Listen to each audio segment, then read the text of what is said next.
హరీష్ రావు ఏమైనా సమస్యలు ఉంటే వస్తాడా? దేనికంటే ఏది అవసరం పడ్డా మనం ఏదైనా దవాఖాన పోవాలంటే ఇట్లా కావాలంటే వెంబడి అక్కడ వచ్చి ఇక్కడ ఫోన్ చేస్తే అక్కడ షరీక్ చేసుకోవాలి. అదే రావు హరీష్ రావు ఉన్నంత ఇల్వ సిద్దిపేట ఏరియాలో ఎక్కడ లేదు వాస్తవం. ఏ ఎమ్మెల్యే లేదు వాస్తవం. గురించి రైతు బంధు ఎవడన్నా చేసిండు. ఆయన 30,000కు ఎకరం అమ్మిరు.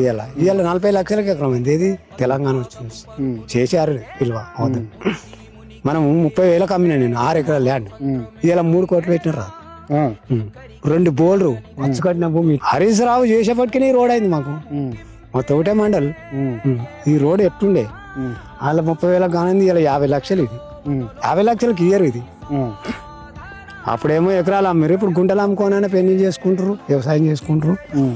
హరీష్ రావును చంద్రశేఖర్ మించిన కాదు. ఇగో ఇప్పటి జనం ఏముంది, ఇలా వీడు పొలాపు పెట్టినట్టు వాడు బిర్యానీ పెడతా అంటారు. ఆ గదానికి ఒక అకృతి పడతారు కానీ మన జనమే వేస్ట్.